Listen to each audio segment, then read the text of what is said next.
But the text, for instance, of this piece we saw, except the quotations which you made, it is written by you personally, or is it the same? No, no, because I didn't want to impose my politics on them. So text I wrote personally. Okay. But what not to say we discussed. What to say I shaped, but what not to say we discussed that. This is where we stand as a group, and these are the names that we'll take in our play. That we did discuss. Okay. But the text was not like word by word put down, or was it? Or was it like themes? The published text of the play, which has been published in a journal, is 80% same. And about 15% changes depending on which country I'm performing. Yeah. Because I have to put that country's politics in my play. So 85 to 86% of what you saw is written down. 15%, I can't write it down because if something happens in Estonia on a newspaper today morning and I come to know about it and I'm performing in the evening and I feel it helps the play, it has to come in my play. So that 15% I let it go.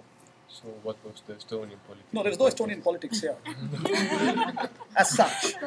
But there was a lot of politics of writers who are, I think, available here. Yeah, I wanted to also ask about your background. I'm an economics student who worked with theatre guru. In India, we have a guru system. You work under somebody maybe for 10, 15 years. Not very formally for a degree. So my formal degree is in economics. But Badal Sarkar, who's my theatre guide, theatre mentor, theatre teacher, he's 83 now. He's one of very, very important physical theatre pioneers in Asia.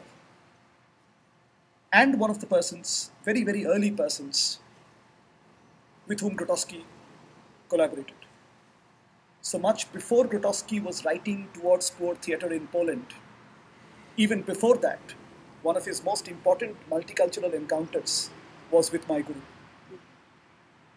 So I worked with him for about 14 long years. He's still alive, more active than I am, and he still inspires us. We'll celebrate his birthday next month with the theatre festival. And I'm sure he'll outlive us.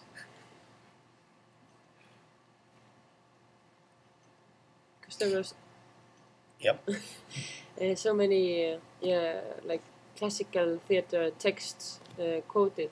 So that's why when we were coming here, we were having this discussion whether you have this classical theatre background as well. Yeah, I did stage for a long time.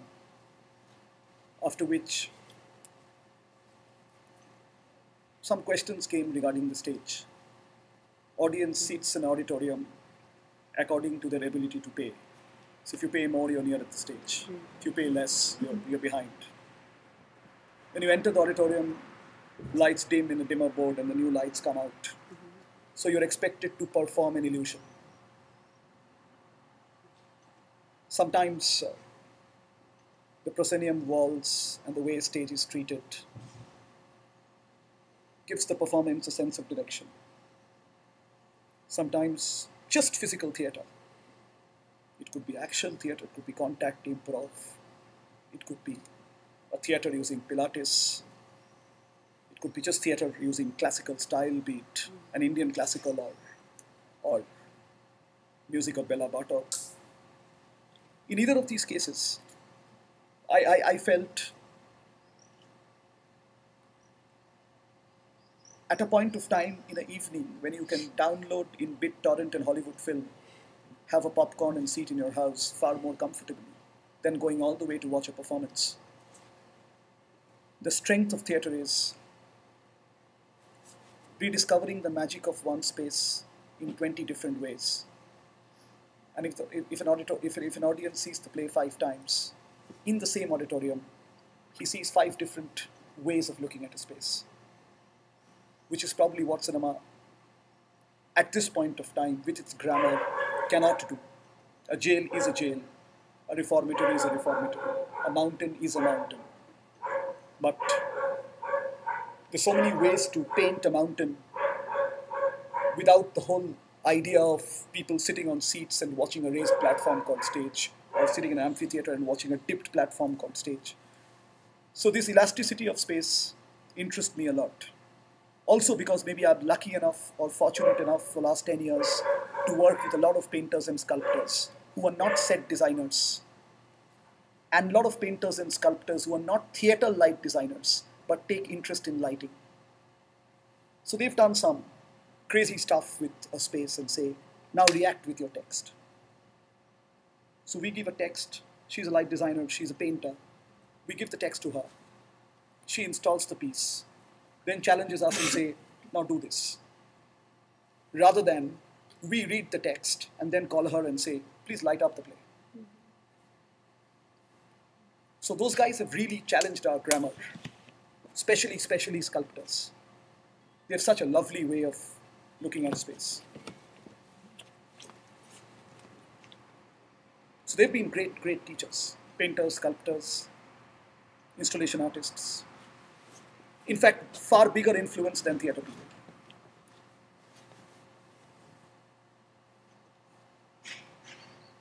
Well, somehow it connects with the subject as well. But you have a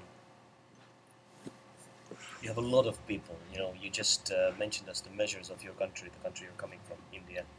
But what is your social background in terms of you? You said you're a economy student in the university. Yeah. But for your family, where does this come from? Well, if you have to say what class it comes from. Yeah, we are from the middle class, which is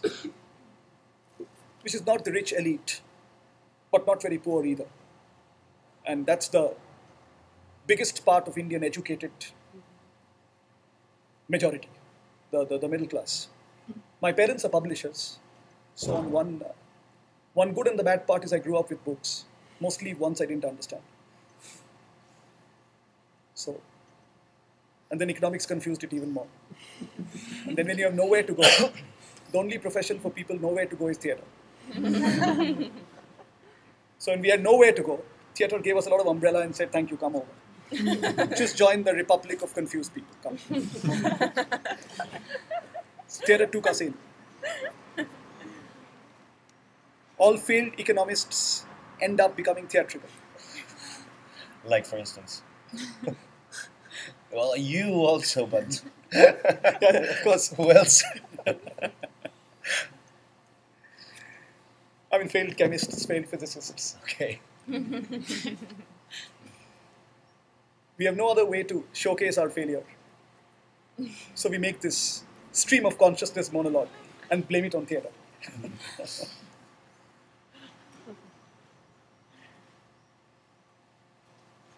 I have a general question. What is the general acquisition of political theatre in India? I mean, the popularity and how is it? Great. 90% of Indian elections are fought on roadside street plays. People wear this large black kurta, which we call in India. Slightly longer than this.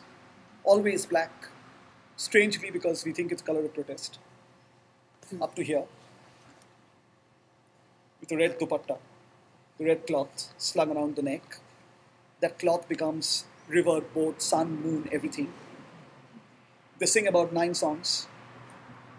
Does this play about criticizing the government if they're the opposition, and glorifying the government if they're the government, and then they say, please vote for us. So they're in India, Nepal, Pakistan, Bhutan, Bangladesh, 5,000 such groups. And 5,000 documented groups. They can be 6,000 or 7,000, even more than the 5,000, who are not group, but people who come together before elections. So a lot of politics is fought in the field of performing arts.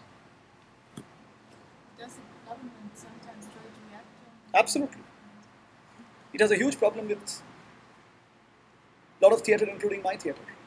So we try to perform not in government auditoriums, because mysteriously the bookings get cancelled.